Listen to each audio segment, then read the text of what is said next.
Happy New Year and welcome back to the JONATHAN BENAIAH Podcast. Now, for context, if you've not listened to the previous section of this episode, be sure to pause this particular one and go back and listen to the opening segment. In this second segment of this episode on 2022, a year in review, my guests and I will discuss two more big stories. But let me now bring in Bentik and let's come back home a bit. Bentik, one of the biggest stories to rock the Ugandan news space in 2022 was that debate around the crude oil pipeline and oil drilling in one of Africa's top safari parks, that's Murchison Falls National Park. Now, in an age where you see the Western world continuing to pretty much want to have a say, or maybe their stamp of, if I could call it a stamp of authentication on all developments that happen around the world. What is your reaction when you saw this, if I could call it, pulling of ropes or strife between our government and the European Union, but also as someone who sells trips to Murchison Falls quite regularly? What are your thoughts for this oil exploration that's going to happen in Murchison Falls National Park? Thank you, Brian. I'm going to take you a little bit back. I remember you must have been among the group. I remember at least we've been together for some time. And I remember when the road was being constructed, that from Budongo all the way, we remember when they were just cutting, when they were just leveling it up. In the beginning, everybody was like, guys, man, they're cutting down trees, blah, blah, blah. The park is going to look nasty and stuff.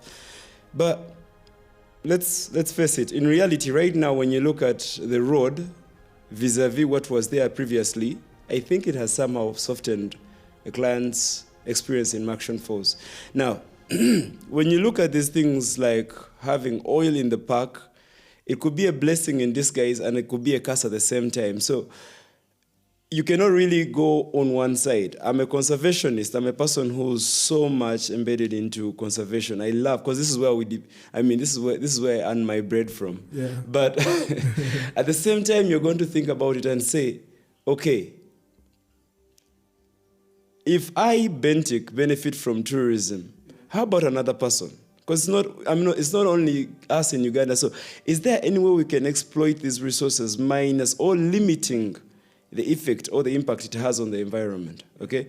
So if the government, and which I know it did, had its experts that really went down and did the research and said, okay, I think we can exploit this oil and it will not have a significant impact on this park. Because the other thing is, I think this is a question that makes me keep going round and round. Look at the park. What is basically known of Murchison Falls is the northern side, right? Yes. The southern side is the bigger side of the park, which is literally unexploited. Yes. It is over 5,000 square kilometers, but how much of it is being used? And where is the oil particularly? Because I've been going to Murchison Falls on the recent trips. I've been seeing the routes that are being done and stuff. Yes, at one point you feel like we're going to endanger this park because of this thing they're doing. But then I also give a benefit of doubt to these guys of Uganda Wildlife Authority with their other counterparts that are working all together to do this. Because they take in a lot of research. They see how animals can survive alongside this and how much can we limit. Because I don't think there is any person who passes a day minus having an impact on the earth.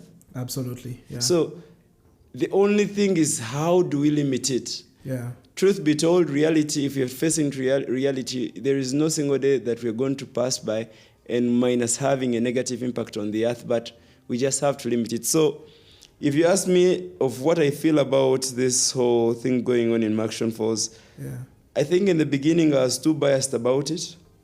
I felt like they're going to destroy animals, they're going to kill animals and stuff. I guess we all felt felt the same. But now when you think in deep, you see it's actually beneficial to the country. And how about why are we limiting our brains so much? Why? Because it also gives us, you see, I've been reading so much and I think the human brain is one with a lot of ability that unless you're faced with challenges, most cases you feel like everything is fine.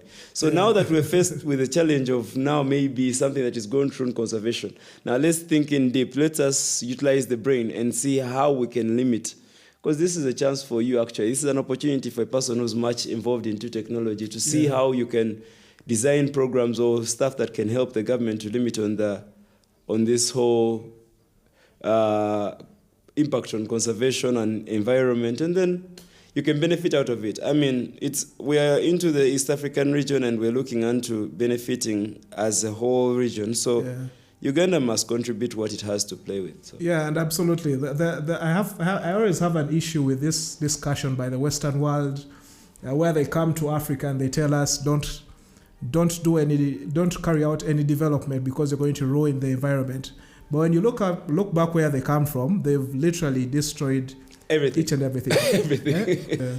I think it's high time Ugandans just took advantage of the resources they have, and also have in mind that they need to conserve the environment. As simple, yeah. Jonathan, if I may add something on what Bentik has said. As much as, yes, we are, we want to utilize all our resources right now, we need to remember there's a trickle-down effect here. There's a supply chain. More like a value-added chain, where there are so many people that are going to benefit from this line of production while oil is being mined in the Albertine region. We all had mixed feelings about, oil pipelines, the discussions that were going on between Kenya, Tanzania, and Uganda, where it should be taken, where it should be mined, and things like that. So definitely, if you go to Murchison Falls right now, and you pass via the section of Bolisa County, all that side, there is quite much development. A lot has changed. And what we actually thought would be a negative impact, I think it has brought change and development to our destination. There are so many suppliers that are on that route that are benefiting from the construction alone of the roads that are being constructed down there. That is for going to Murchison Falls. Back in the days, if I remember 5 years ago, Murchison Falls was not an easy place to just drive to alone. Yeah. But the fact that Uganda Wildlife Authority as well is benefiting from this, the numbers are increasing, the visitor numbers are increasing to the national park. So as much as, yes, there is a negative effect, a negative impact to the environment, we should also as well embrace a positive impact as well, starting from below up to the top. And I like that we all kind of agree that we should develop, but we should also keep in mind the need to balance. Yes. Right? Yeah. Jonathan, do you remember how many hours you would use just from the ferry point to cross? The nightmare of the ferry alone. And people used to rush. Those bumps, and then someone tells you those humps were tourism. I mean, anyway. Tourism experience. It's an African brown mat. I like it. African brown mat, indeed. Okay, that's interesting. That's an interesting discussion. And we all... I like that we've, when you're preached to, at times you are converted.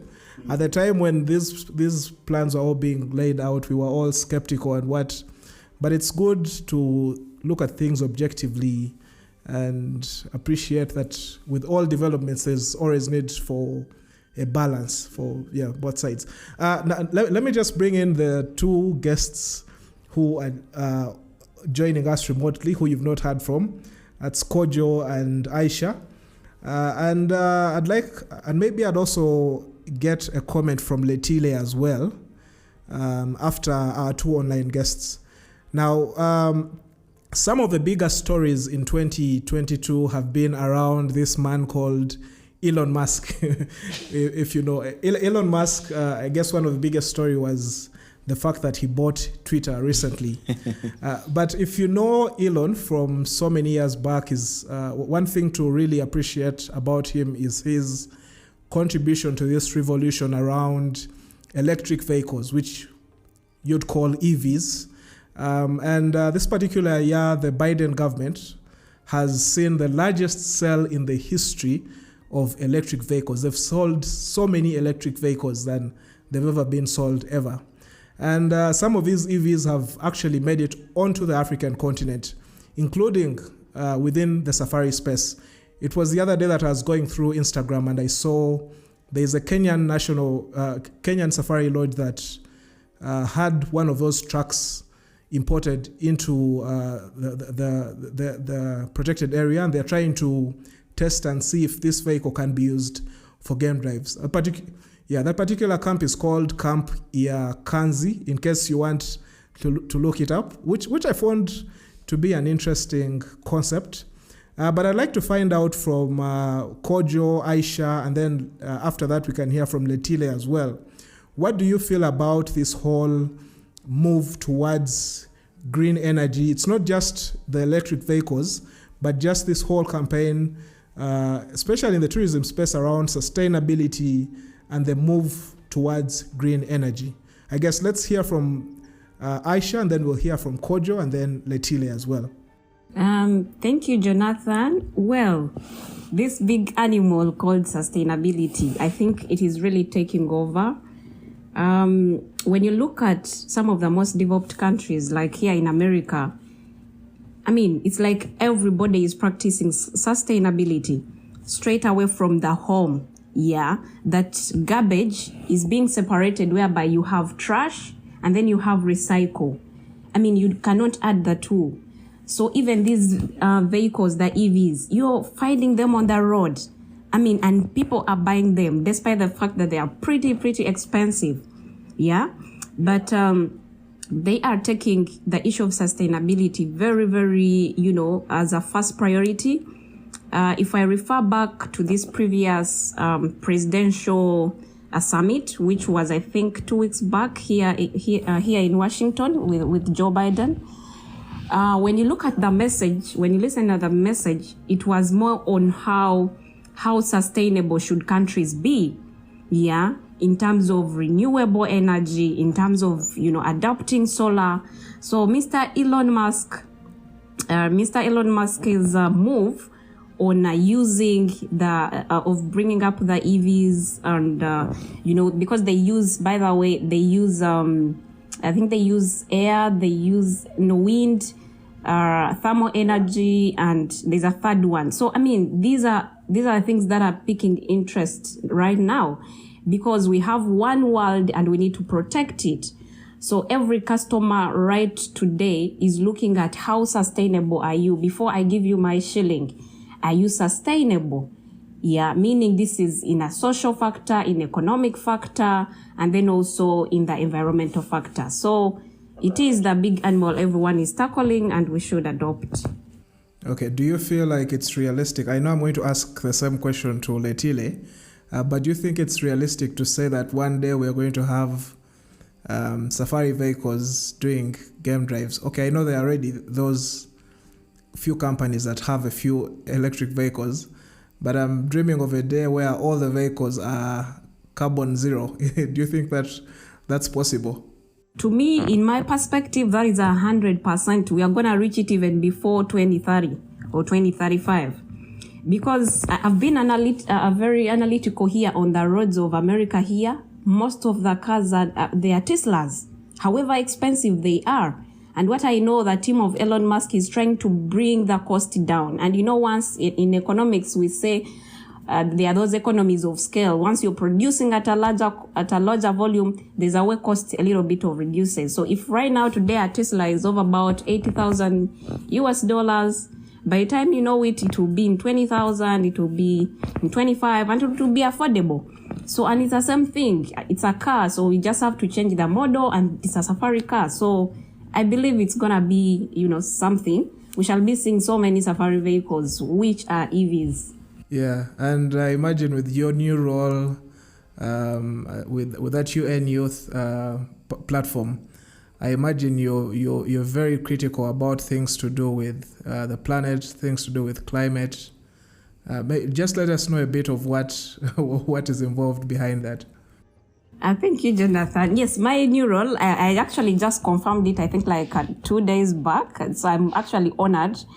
I'll be representing the country, Uganda, at the UN, youth platform.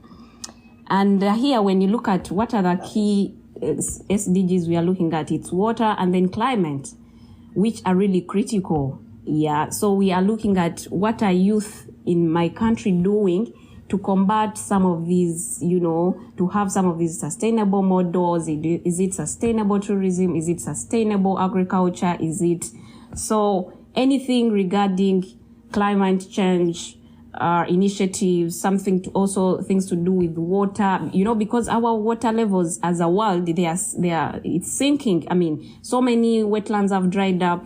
So we are trying to see how do we have the water tables at the levels probably our grandparents used to have them. So it's the entire, backbone of this role, and I'm ready to take it up on. So, and with this grand exposure, it even gives me greatly more other, opportunities to benchmark, and then to also maybe pick those examples, bring them to the African continent. Brilliant. Letile, do you want to jump onto that discussion as well? For electric cars, yes, they're a good concept because there's a safari lodge in Botswana. They've been doing that before, Chobe Bush Lodge in Kasan, Chobe National Park, because it is right in the middle of the national park.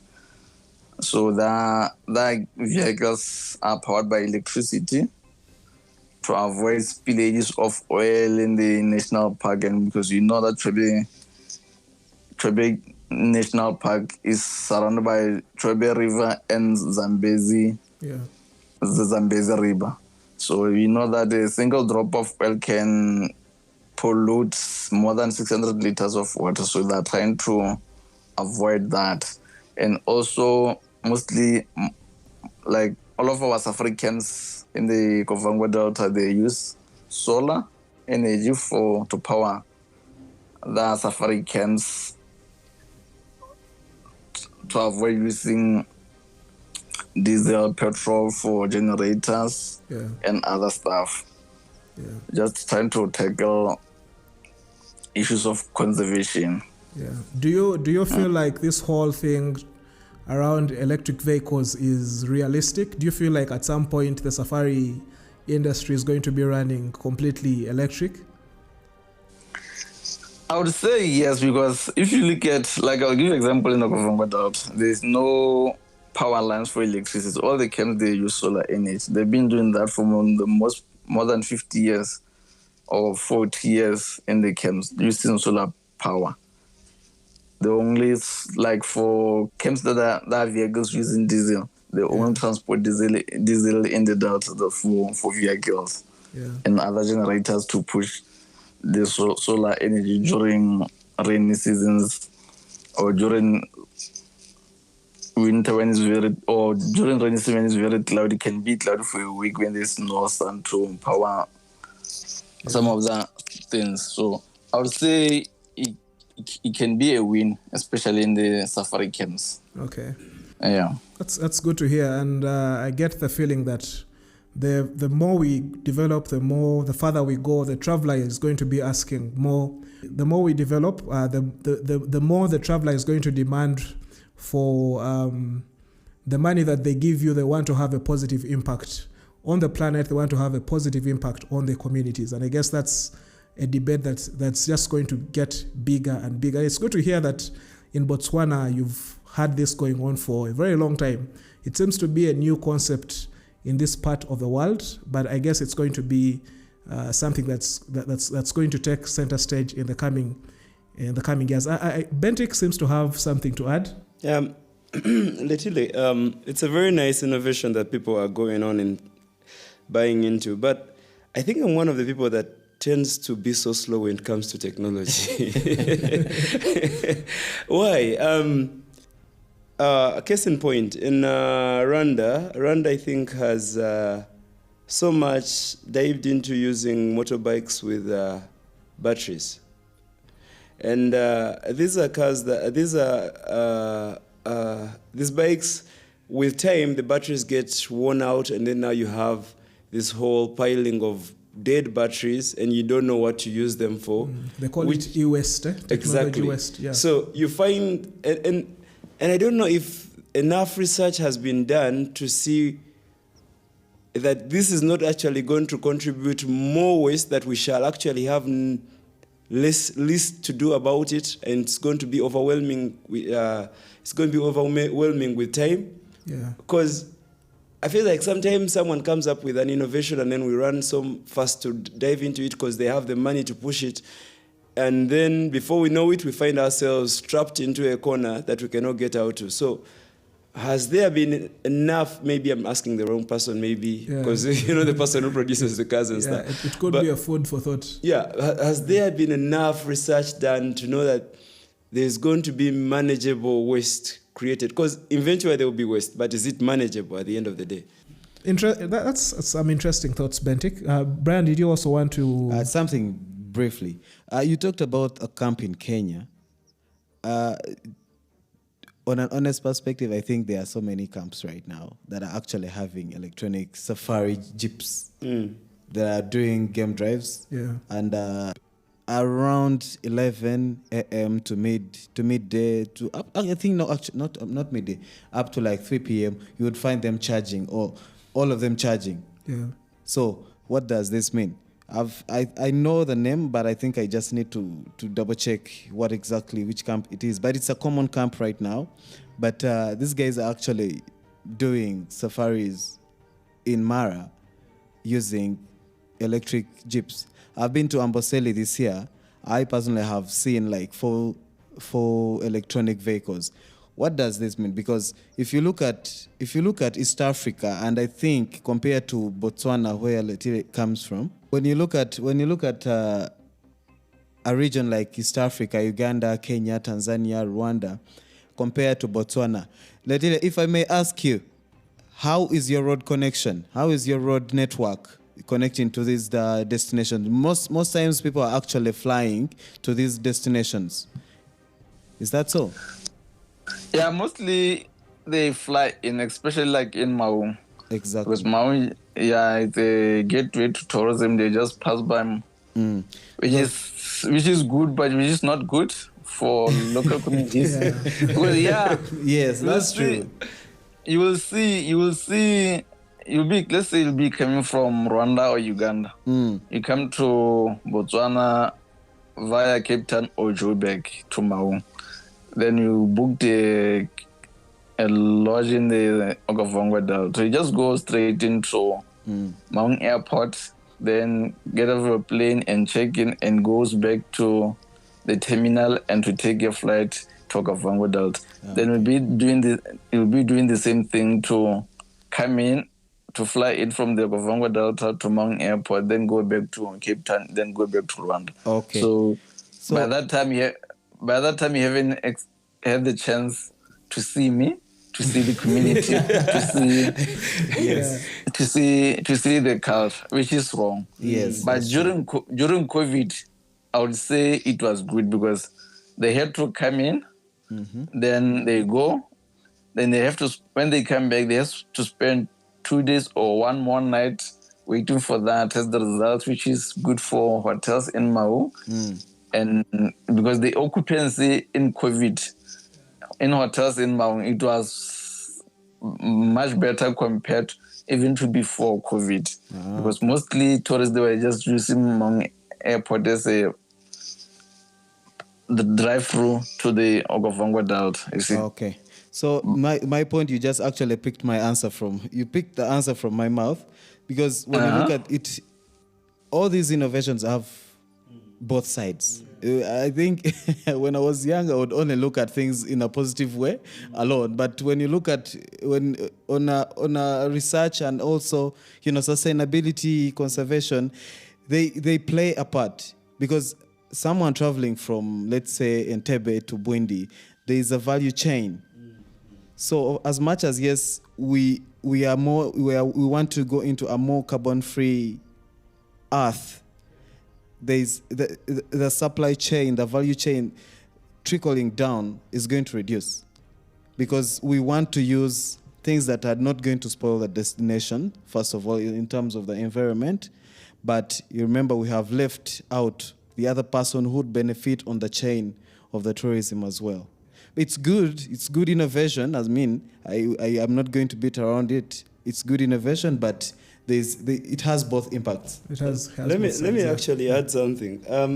Jonathan, you didn't actually talk about when you're introducing us. I also do host spaces about tourism.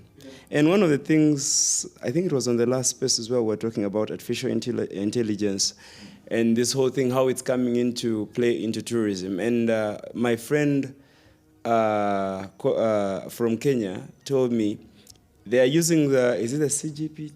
There's a new, it's CG or GPT technology. So a client will come into Kenya and ask, I want an itinerary, 5 days itinerary to do in Nairobi, and in just 5 seconds, everything is way laid out. So literally you're kicking out some people out of offices. Yeah. And then this guy was like, they're also thinking of making an app where someone can go drive himself into, say, Murchison Falls and then take a picture of a lion, post it, and then this thing will give him all the information. And then I was like, okay, that's fine. Okay, I like that, because we cannot always fight technology, but we just find the loops and hit that. Technology is always a disruptor. It's like change. When change comes, you have to change with it. Because think about it, like you've seen a lion, and what the computer is basically going to do is just going to give you a lecture about the entire lion. But then there is something that never breaks. It's not going to give you the information the same way I, Bentik, who's a guide, will do that. Because when I see a lion, maybe at the time I saw this lion, there was maybe an oxpecker on it. But the app, whatever information was fed into the computer, there was no oxpecker. So there would not be any relationship. I mean, there might be lack of more details about why that bird is actually on. Exactly. So I think in as much as we embrace technology, yes, there is still going to be loops, and we can never be kicked out. Human is going to stay. That's a big point. And I guess COVID also kind of taught us that regardless of how technology comes, as humans, we will always yearn for that physical human interaction. True. That's one thing you can't replace. Technology will come and disrupt, but we still want that. We just have to embrace it. Yeah. Okay. Now, let me just cut this conversation short. It was interesting.